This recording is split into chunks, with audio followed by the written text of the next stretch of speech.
Which metrics should you track within your Facebook ads dashboard to have a proper and successful ad account? We are going to dive into one of our ad accounts today, and I'm going to talk about what metrics we are tracking here on a daily basis and if we can still rely upon our conversion metrics or not after iOS 14.5. So without any further ado, let's hop straight into the video.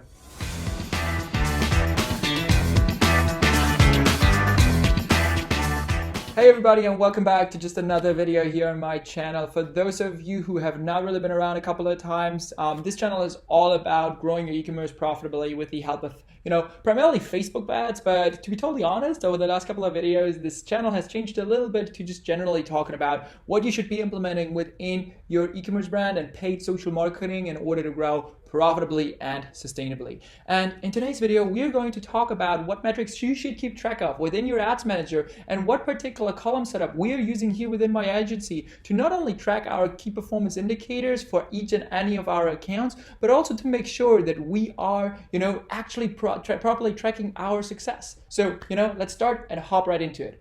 So if you have, just ran one ad or have been in the digital marketing space for the last year, you've probably already been aware that iOS 14.5 diminished our tracking ability significantly when it comes to, paid social advertising as an e-commerce brand, right? And, with this diminished tracking ability, there obviously comes also less transparency for our performance metrics within the ads manager.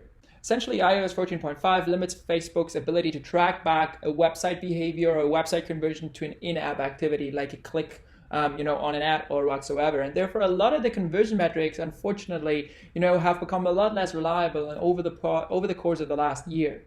So therefore, I quickly wanted to mention that before we hop into the ads manager, actually, this is not the only, kind of metric that we are using, or not the only data source that we are using in order to evaluate and optimize our marketing decisions, right? We do something or we use something, we've implemented something that we like to call it tracking trinity, which is, Google Analytics, Shopify, as well as the ads manager, right? Usually we take our first, gut feeling from the ads manager, take a look at the cost per purchase, right? The ROAS, whatsoever. However, due to the lacking reliability of those metrics caused by iOS 14.5, we usually go ahead and try to at least really kind of give us some more proof through Google Analytics as well as Shopify's analytics, because we're using for each and all of our campaigns, we're using UTMs. If you want to know more about UTMs, and I'll link a video somewhere around this, or somewhere around the screen right now. Check it out if you want to know more about how we are implementing UTMs right now. Either way, those are, the two additional the two additional tools that we use in order to make more informed, and data-driven decisions within our ad account. Last but not least, obviously, a pro tip is using, an additional piece of software like Triple Whale. It really kind of gives you that last notch that makes sure that you have, a more informed decision-making process. However, in my opinion, Triple Whale is rather than something like a, nice to have and not necessarily a necessity, especially for those of you guys, that are just starting out with a couple of $1,000s in budget. On the one hand, Triple Whale might be able to then give you a little bit more transparency, because honestly, if you're just on a low budget, Facebook's transparency on Facebook's, reliability for their conversion metrics will be pretty low. But when I'm at those stages, I would probably look, and we're still looking for even higher spenders, right, that are spending $20, $30, $40, $50,000 per month. We are looking at holistic growth metrics. I'm talking about marketing efficiency ratio, or also known as MER, which is essentially total revenue divided by total ad spend, and tracking this. Also, another metric that we're tracking every single month and every single day is our acquisition our acquisition CAC, meaning, how much are we spending in order to acquire a new customer, right? Not our total CAC, but our acquisition CAC. So that is the second metric that we're always looking at. Another directional metric that we are looking at is, the percentage of new customers of total customers, right?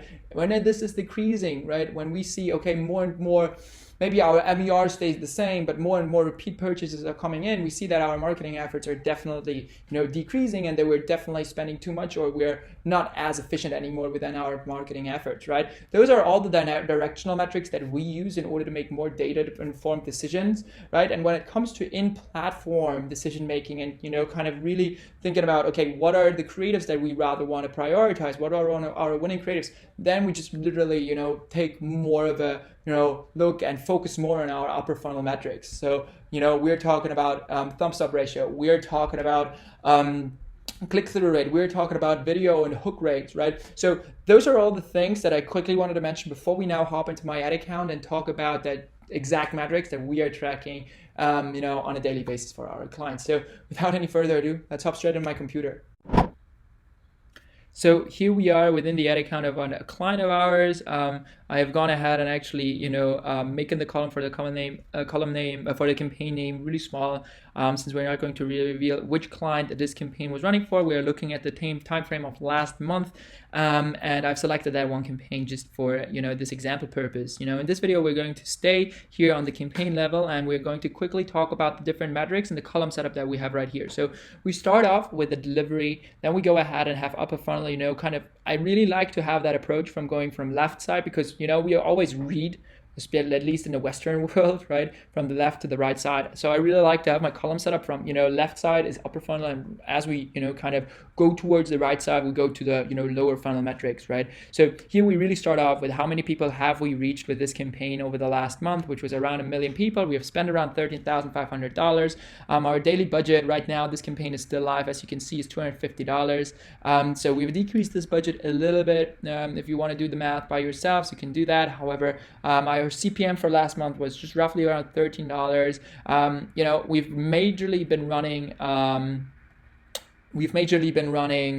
image ads, right, within this campaign over the last month. So therefore the attention rate is super low, right, because we just had like one video ad right there running for just also limited time. Therefore also the video average play time is pretty low, because it's being averaged out, right? So with that being said, here we have our outbound click-through rate, 0.87, also not necessarily the best. I usually like to see that somewhere above 1%.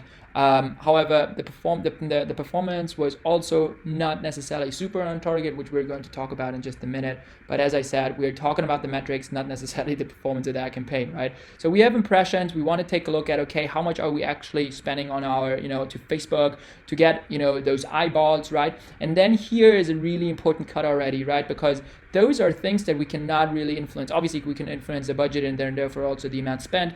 But CPM is something that is a little bit, at least to a certain extent. Obviously, we can kind of manipulate our targeting options and kind of broaden our, our demographics, which will usually lead to a decrease in CPM. But honestly, CPMs are not necessarily something that we can influence too much, right? So there's, an important distinction between those metrics and this metric, because here we are talking about creative performance metrics, right? This is our attention metric, also known as our thumbs up ratio, our video hook, right? How many people from the people that we have delivered our ads to have actually spent more than 3 seconds with our video. Obviously, this metric is skewed if you're not really having a lot of videos within your campaign or ad account, right? So this, however, is a really important distinction. Here we come, okay, people have, become from, just, okay, being delivered that ad to actually engaging with that ad and with that video with our brand in total, right? Then here is another important distinction where we see, okay, this person actually had, a desire to know more about the product and brand, right? And therefore they clicked through the ad and went to our website. Here we then have our cost per outbound click. Here we have our cost per, it's actually cost per link click. I just kind of, I usually take a look at cost per click in general right there. I don't know why there's a cost per link click. Just for me to see if there's a huge difference and see, okay, are people really clicking all the time the ad and the, or the, the brand page, but not really the ad, like the ad button or the call to action button, then usually I can really kind of see, okay, I have to kind of draw more attention to that and build some more desire, right? Either way, then we go from cost per click to purchase conversion value. This is a metric that is really skewed, right? We have generated a lot more, even according to Google Analytics, which is a lot less, kind of generous with their tracking. We have generated a lot more than this conversion value with this campaign. Here we have our attribution settings. Then we have our ROAS at a 1.1 almost, which is honestly something that I really like to see. I would take a 1.1 ROAS every day, especially for that account with their margins after iOS 14.5. Then we have a cost per purchase of $61. It is a little bit above target. We're looking, target cost per purchase for this account is $55. So we are roughly 10% above target right here We've generated 220 purchases at a conversion rate of 2.4%. That is obviously also, for Facebook, and here we have also our AOV. Honestly, those are metrics that are completely skewed, that I would only take as relative metrics, meaning, I would only take them to compare the relative performance to other campaigns within our ad account or within other, for other ad creatives, and not necessarily as an actual reporting metric, right? You can really take this as a relative performance metric also month on month or year to year right now, because now it's already been a year since iOS 14.5 happened. Before, you couldn't even take it year to year because it was pre and post iOS 14.5. Now month to month, you can really compare the relative performance again, which is definitely one step into the right direction, that you can at least, really go ahead and compare your relative performance. But still, those are, really not super reliable, especially for reporting purposes. Our AOV is also higher, right? And our frequency for the complete month was 12, which is pretty good. Frequency, for those of you who don't know it yet, is essentially how many times this ad has been delivered to to the person or to the target audience on average, right? If we take a look, for example, at just one day out of this time, we're seeing that the frequency is 1.7, right? I think that is a great frequency. That is a remarketing campaign, by the way, right? A great frequency to be at for a remarketing campaign, right? I'm usually want to be between 2 to 3 for a daily frequency. If it's more than that, I usually try to either broaden the audience or scale back my budget. So this is pretty much it. We can take a look at it again. Those are the metrics. I really like to read it from left to right. We have upper funnel impressions, how much we're spending, what is our daily budget. Then we're taking a look at our CPM, right? How much are we paying to get this traffic, right? And then we are having a couple of metrics for our creative performance. Then we want to know more about, okay, how does our ad actually do at, increasing that interest for our brand, for our product. Take a look at our costs here. And then we have some more relative performance metrics like, conversion value, cost per purchase, ROAS, that we can really track on a month-on-month basis, or, compare relatively to other campaigns. But unfortunately, due to iOS 14.5, those metrics within the Ads Manager are pretty skewed. If you take a look at, your triple whale dashboard or whatsoever, those are more accurate, right? But on a reporting purposes, and to really see, okay, how much, are we kind of, how well are our marketing efforts doing, we usually take a look at the metrics that I've already talked about: MER, ACAG, right? Percentage of new customers by total customers. So, this is pretty much it. You can feel free to copy this. I'll probably leave a link to copy this, complete metric set right below this video. So I hope that was valuable. Here we are back at it again. Now we have talked about the different metrics that we are tracking on a daily basis for all of our ad accounts. That is our column setup by default. We obviously have a couple of different column setups to really, dive deeper into our creative performance, like, shares, our creative shares whatsoever. However, that is pretty much it, right? What we're looking at on probably 80 to 90% of the time. So with that being said, I kind of want to wrap it up for all of you out there by saying that those metrics, especially the conversion metrics, are not reliable anymore, right? We take them, as I've already started, mentioning, we take them sometimes as relative performance indicators. We kind of compare different ad sets with their cost per purchase or their different creatives against their different cost per purchase. However, those metrics from, overall ad account cost per purchase, apart from relative performance over a month-to-month basis or different campaigns, they're not really reliable anymore, in my opinion. Therefore, we are not really using them anymore to really, kind of evaluate our marketing effectiveness. So with that being said, that's a wrap. Feel free to drop a comment right below if you, think that this is a good column setup, right? I would also really be curious to know what you're looking at, if you think those conversion metrics are still reliable or not.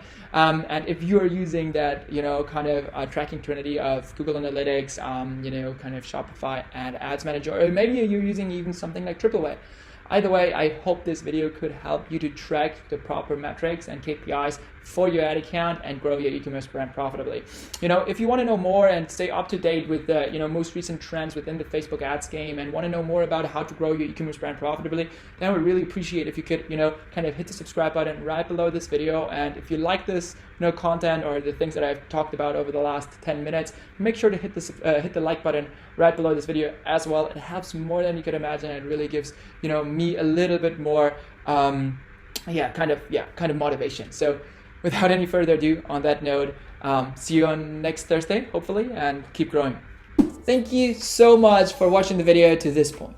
I know that if you have come this far, that you form a part of an exclusive group of people that do not only talk, but walk the talk, and that you are hungry for more content. So therefore, I went ahead and picked out an exclusive video just for you that I know you're going to love. Check it out right here.